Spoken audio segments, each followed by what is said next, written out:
रात के 11:47 हो रहे थे। शहर की ज्यादातर लाइट्स बंद हो चुकी थीं।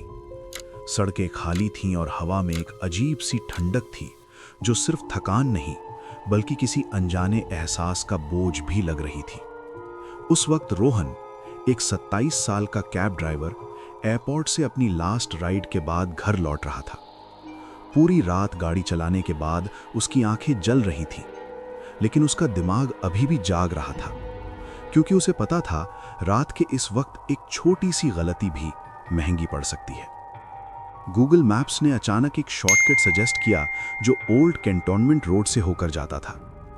रोहन ने स्टीयरिंग को हल्का सा टाइट किया, क्योंकि उस रोड का नाम सुनते ही उसे याद आ गया कि दूसरे कैब ड्राइवर्स अक्सर वहां जाने से मना कर देते थे, कुछ लोग मजाक में और कुछ बिल्कुल चुप होकर। लेकिन उस रात थकान, घर पहुंचने की जल्दी और सिर्फ 5 मिनट बचेंगे के लालच ने उसे हाँ कहने पर मजबूर कर दिया। जैसे ही गाड़ी उस रोड पर मुड़ी, हवा और ठंडी हो गई। स्ट्रीट लाइट्स एक एक करके बंद होती चली गईं, जैसे कोई जानबूझकर अंधेरा बढ़ा रहा हो। रेडियो पर गाना अचानक रुक गया और सिर्फ हल्की सी स्टैटिक आवाज रह गई।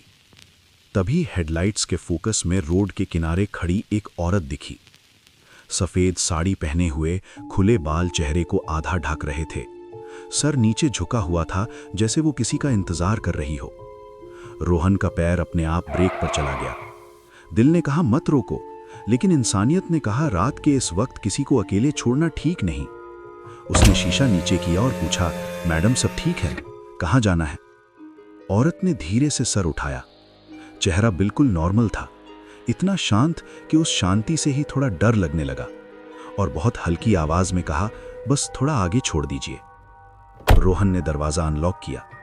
जैसे ही वो बैठी, एक ठंडी सी लहर गाड़ी के अंदर फैल गई। सीट बेल्ट की हल्की सी क्लिक सुनाई दी और गाड़ी आगे बढ़ गई। शुरू के कुछ मिनट बिल्कुल खामोशी में गुजर गए। ना औरत ने कुछ कहा, ना रोहन ने सवाल पूछा, सिर्फ इंजन की आवाज और टायर्स का रोड से चिपकना। आदत के मुताबिक रोहन ने रियर व्यू मिरर में देखा तो उसका सीना भारी हो गया, क्योंकि पीछे वाली सीट बिल्कुल खाली थी। उसने पलटकर देखना चाहा, लेकिन नजर सीधी ही रही। दिमाग ने कहा शायद अंधेरा ज्यादा है या थकान की वजह से आंखों का धोखा। वो ब्रेक मारने ही वाला था कि पैसेंजर सीट से ठंडी हवा का एहसास हुआ और एक आवाज बिल्कुल उसके कान के पास उभरी, गाड़ी मत रोको, मैंने भी ऐसे ही रोकी थी उस रात। रोहन के हाथ स्टीयरिंग पर जम गए। सांस लेने में मुश्किल होने लगी। रोड के दोनों तरफ के पेड़ जैसे पास आते जा रहे थे और लाइट्स अचानक फ्लिकर करने लगी। मिरर में एक परछाई दिखने लगी जो सीधा देखने पर गायब हो जाती थी। आवाज ने धीरे धीरे बताना शुरू किया कि कैसे उस रात 11:47 पर उसकी शादी थी। हाथों में मेहंदी थी, कलाइयों में लाल चूड़ा था, और कैसे वो अपने सपनों के साथ इसी रोड से गुजरी थी जब रॉन्ग साइड से आए एक ट्रक ने उसे टक्कर मार दी। कैसे रोड पर गाड़ियां गुजरती रहीं, लेकिन कोई नहीं रुका, किसी ने हेडलाइट्स तक डिम नहीं की। रोहन की आंखें भर आईं। उसे लगा जैसे उस औरत की उदासी गाड़ी के अंदर भर रही हो, जैसे हवा भी बोझिल हो चुकी हो। सॉफ्ट रिग्रेट, आवाज ने कहा, सब लोग कहते हैं उन्हें जल्दी थी, किसी को घर पहुंचना था, किसी को नींद आ रही थी, बिल्कुल तुम्हारी तरह। फिर उसका लहजा बदल गया।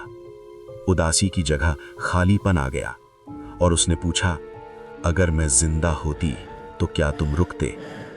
स्पीडोमीटर 0 दिखा रहा था, लेकिन गाड़ी चल रही थी। इंजन की आवाज गायब हो चुकी थी, सिर्फ रोहन की सांस सुनाई दे रही थी।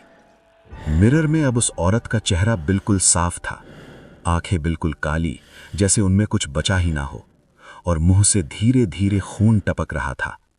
Frozen fear.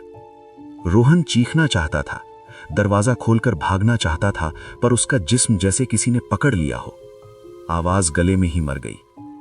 अचानक एक जोर का झटका लगा, जैसे गाड़ी किसी चीज से टकरा गई, और अगले ही पल रोहन की आंख खुली। सुबह की हल्की रोशनी थी, लेकिन आसपास कोई गाड़ी नहीं थी। कैब रोड के साइड खड़ी थी, पैसेंजर सीट बिल्कुल खाली थी, पर वहां एक चीज पड़ी थी, एक लाल शादी का चूड़ा, ठंडा और भारी।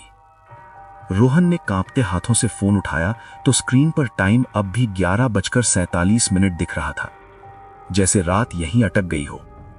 और रेडियो से एक सीधी सी आवाज आई, नेक्स्ट राइड एक्सेप्टेड।